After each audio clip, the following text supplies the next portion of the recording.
بسم اللہ الرحمن الرحیم ایاک نعبد و ایاک نستعین۔ ڈاکٹر صاحب آپ نے کئی باتیں کی تو میں سب کے سامنے شاید ہمارے باہر لوگوں کو نہ سمجھ آئے، لیکن میں چاہتا ہوں پاکستانیوں کو سمجھ آ جائے اس بات کا۔ دیکھیں، ہم نماز جب پڑھتے ہیں تو ہم اللہ سے صرف ایک چیز مانگتے ہیں کہ اللہ ان کے راستے پہ لگا جن کو تو نے نعمتیں بخشی۔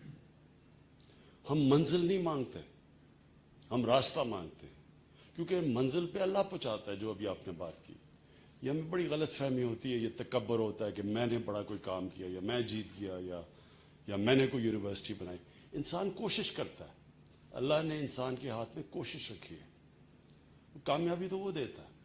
تو یہ جو آپ نے ابھی بڑی اچھی باتیں کی کہ ہمارا جو بیسکلی آپ نے یہ کہا کہ وہ جو راستہ ہے پاکستان کو، اس راستے پہ چلنا چاہیے جس پہ پاکستان کو ایک عظیم قوم بنائے گا۔ ہم وہ راستہ ڈھونڈ رہے ہیں، وہ راستہ جو کہ قائد اعظم جس کی بات کرتے تھے، جو علامہ اقبال جس کی خواب دیکھتے رہے، وہ جو راستہ تھا اس راستے سے ہم بڑی دور نکل گئے۔ اور اس کی ایک بہت بڑی وجہ ہے کہ ہمیں ایک بڑی جلدی 15-20 سال کے بعد ایک ڈپینڈنسی سنڈرم آ گیا کہ ہمیں اپنے اوپر کانفیڈنس چلا گیا۔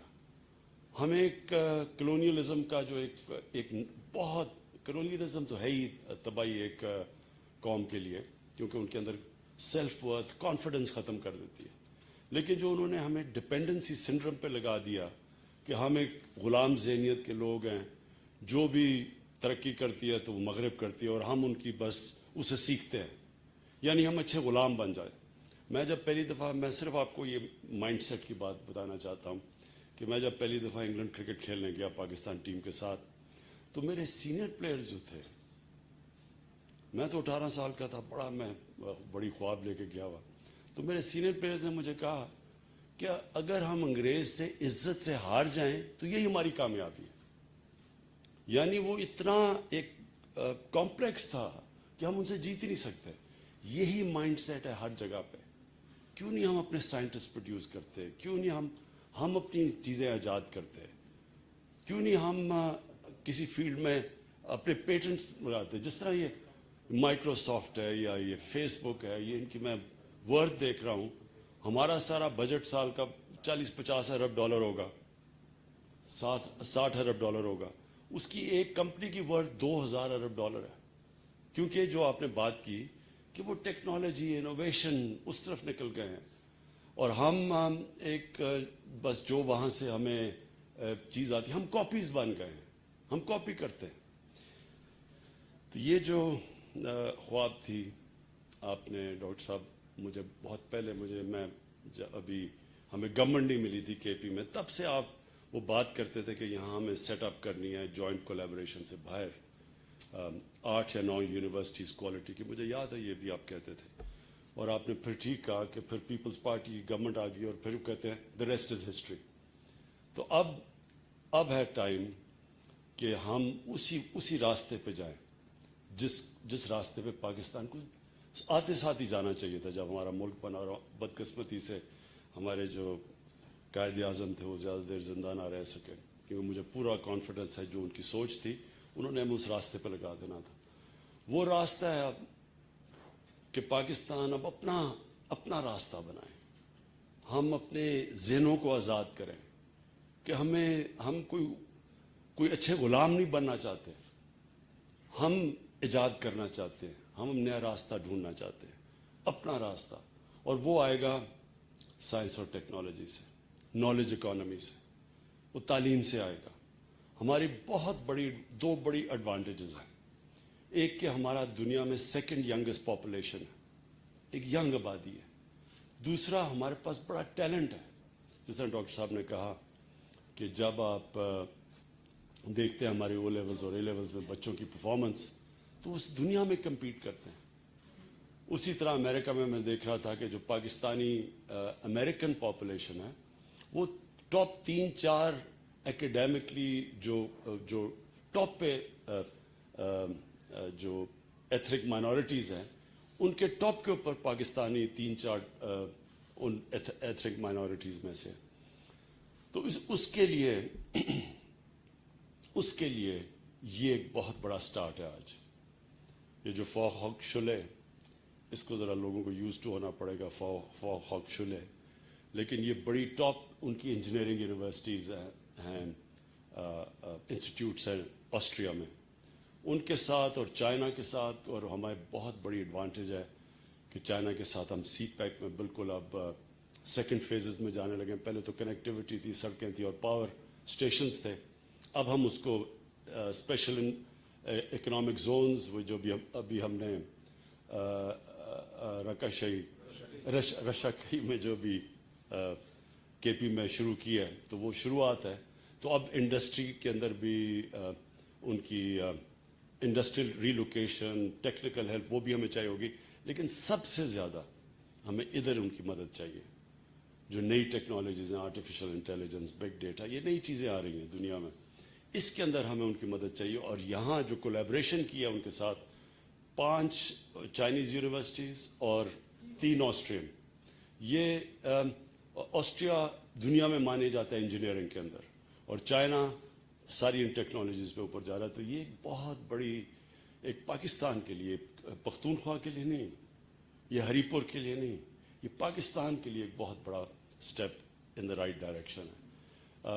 ڈاکٹر صاحب، میری آپ یہ ٹھیک کہتے ہیں کہ ہمارا یہ جو 2 سال گزرے ہیں جب سے ہماری گورنمنٹ پاور میں آئی، تو اتنا توجہ ہم تعلیم پہ نہیں دے سکے، کیونکہ ایک سروائیول کی گیم تھی. ایک ہم اپنی اکانومی سٹیبلائز کر رہے تھے. پہلا سال تو وہی گزر گیا اپنی اکانومی کو سٹیبلائز کرنے میں. دوسرا سال شروع ہونے لگا تو یہ کووڈ آ گئی. اللہ کا شکر ہے کہ ہم وہ ملک ہیں جو کہ سب سے بہتر یہ جو کرونا کی وائرس کے مشکل وقت سے نکلے ہیں. اور اب جو میری کوشش یہ ہے کہ ہم نے اب ایک قوم نے یہ فیصلہ کرنا ہے کہ جدھر سے بھی ہمیں پیسہ بچے ہم نے وہ تعلیم کے اوپر ڈالنا ہے. اور میری جو سب سے پہلا اب یہ ہے کہ ہمارے پاس ایک ہے ایسٹ ریکوری یونٹ، یعنی جو بھی ہم کرپٹ لوگوں کی پیسہ ریکور کرتے ہیں، میں سوچ رہا ہوں کہ قانون پاس کر کے وہ سارا جو پیسہ ہے وہ سب تعلیم کی طرف ڈائریکٹ کر دیں. کیونکہ جتنا ہم تعلیم میں انویسٹ کریں گے اتنا ہی ہمارے بچوں کی فیوچر اور ملک کی فیوچر بہتر ہو جائے گی. یہ بڑی آپ نے اچھی ایڈوانٹیج دی، ایگزامپل دی سنگاپور کی، کہ سنگاپور کے 50 لاکھ ہوں گے، 60 لاکھ لوگ ہوں گے سارے، ہم 22 کروڑ لوگ ہیں، اور وہ 330 ارب ڈالر کی ایکسپورٹ کرتے ہیں اور ہم 25 ارب ڈالر کی ایکسپورٹ کرتے ہیں. اور یہ شو کرتا ہے کیونکہ انہوں نے بڑی ان کے لیڈر لی کوان یو نے ڈائریکشن دیا سنگاپور کو سائنس اور ٹیکنالوجی کی طرف. اور جس طرح مہاتر محمد نے، انہوں نے الیکٹرانکس کی طرف اپنی ڈائریکٹ کیا. پہلے تو ان کے بھی ربر اور ٹن کی ایکسپورٹس تھیں، اور انہوں نے پورا پلان کر کے پہلے اسمبلی پلانٹس بنائے، پھر الیکٹرانکس کو اسمبلی پلانٹس کاٹیج انڈسٹری بنایا پہلے، کہ گھروں میں لوگوں نے اسمبلی الیکٹرانکس کی شروع کی، اور پھر دیکھتے دیکھتے 80 ارب ڈالر کی انہوں نے ایکسپورٹ شروع کر دی. تو ہمارا بھی اب یہ ڈائریکشن ہے، ہمیں پورا بحیثیت قوم ایک اب نالج اکانومی کی طرف جانا ہے. اور وہ یہ جو آج یہ انسٹیٹیوٹ، اور مجھے بڑی خوشی ہے اس کی، کیونکہ ہمیں اس میں پختونخوا کی گورنمنٹ نے پوری طرح کوآپریٹ کیا. میں تو کوچ تھا، کیپٹن تو نہیں تھا اس وقت، کیونکہ چیف منسٹر سے ہمیں کنونس کر رہا تھا، اور پرویز خٹک نے پوری طرح ساتھ ہمارے ملے. کیونکہ مشکل ہوتا ہے، اتنے زیادہ پہلی بجٹ چھوٹے ہوتے ہیں، اس بجٹس میں سے اتنی زیادہ ڈیمانڈز ہوتی ہیں، اور پھر لوگ جو پولیٹیکل گورنمنٹس ہوتی ہیں وہ کوشش کرتی ہیں کہ جو بھی چیز بنے تو 5 سال ان کے سے پہلے بن جائے، تاکہ وہ الیکشن سے پہلے بنے، اور وہ پھر اس کو دکھا کے تو اگلا الیکشن جیت سکے. تو اس طرح کی انسٹیٹیوٹ جو بڑا لانگ ٹرم جسٹیشن تھا، بڑی میں داد دیتا ہوں پختونخوا کی حکومت میں کہ انہوں نے اس میں انویسٹ کیا. اور یہ آج شاید وہ ایک سٹیپ لیا جو باقی جتنی بھی انہوں نے اچھے کام کیے پختونخوا کی گورنمنٹ نے، یہ سب سے بہتر ٹائم ثابت کرے گا کہ یہ سب سے بہتر انہوں نے. تو میں سب کو اکنالج کرتا ہوں میں. وہ آپ کے جو وہ مجھے نظر ہی نہیں آ رہا تو میں انہوں کیا